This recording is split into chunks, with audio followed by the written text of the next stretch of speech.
Have you ever done something for the first time just to prove to yourself that you could? Hi again, I'm Aya, and today I want to tell you a story about my first time shopping alone in the United States. I was nervous, I was excited, and yes, I made a small mistake. But I also learned something much bigger. After my first week in America, I felt more comfortable with my host family. Mary and Emma were kind and helpful. But one morning, I looked at my notebook and said, I didn't come here just to study. I came here to grow. So I decided to do something by myself. Just one little thing. Go shopping. Alone. That morning, I noticed something. My toothpaste was almost finished. I needed shampoo. And I wanted a new notebook for school. Mary usually offered to take me to the store, but this time I said, "Can I try going alone?" She smiled. "Of course, it's just around the corner. You'll be fine. Want me to write a list?" I shook my head. "No, I want to remember the words myself." She said, "I'm proud of you already." I put on my hoodie and stepped outside. It was a cool, sunny morning. The leaves were starting to turn yellow and orange. A little wind moved them across the sidewalk. I'd never seen trees like this in my hometown. As I walked, I passed quiet houses with mailboxes. One had a small flag with pumpkins on it. Another had a welcome sign that said, "Home is where the heart is." A dog barked behind a fence, but then wagged its tail. I smiled and thought, everything here feels like a movie. I practiced in my head toothpaste, shampoo, pens. Excuse me, where can I find? Then I remembered something my English teacher once said. Confidence comes from doing things, not just knowing them. So I kept walking, step by step, word by word. The store was small, but bright and cozy. There were shelves with cereal, soap, cleaning things, greeting cards, snacks, everything. A woman behind the counter smiled. "Let me know if you need anything." I smiled back and nodded. My heart was beating fast, but I was excited. I walked through the aisles, reading the labels carefully. Shampoo, shampoo. Then I saw it. There were many kinds, with coconut, for dry hair, for volume, for color-treated hair. I didn't know which one to choose, so I picked the one with the nicest smell. Done. I found the toothpaste.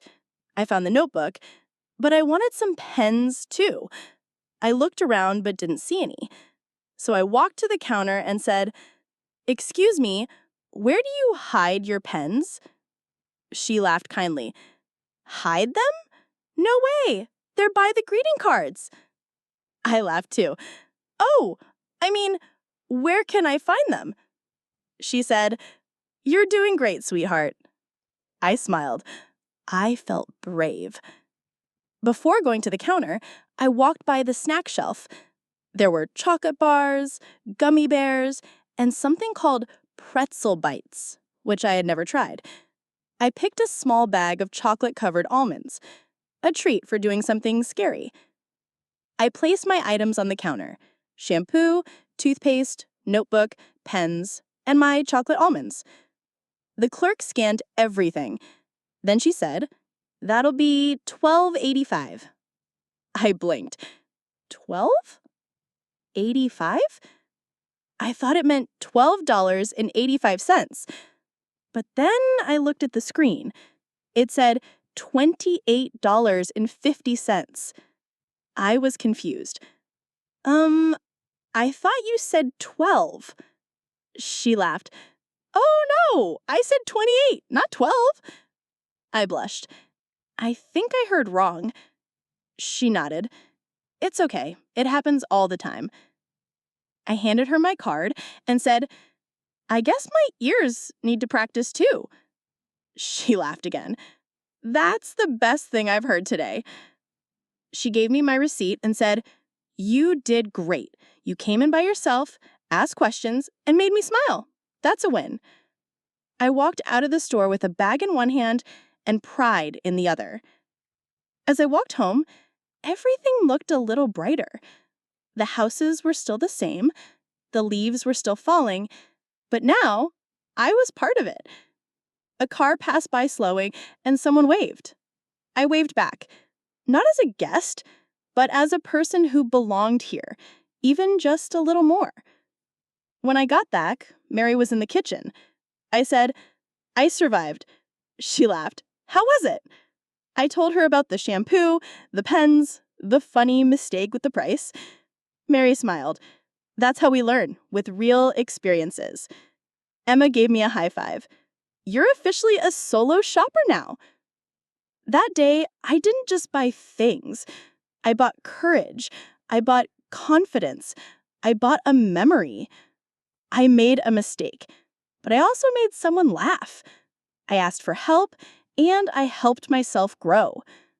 I learned that words don't have to be perfect to build a real connection. Have you ever made a small mistake while speaking English? Did it turn into a funny memory? Did someone help you? Tell me in the comments. I'd love to hear your story. And if you enjoyed this one, don't forget to follow for more real-life English stories with me, Aya. See you next time.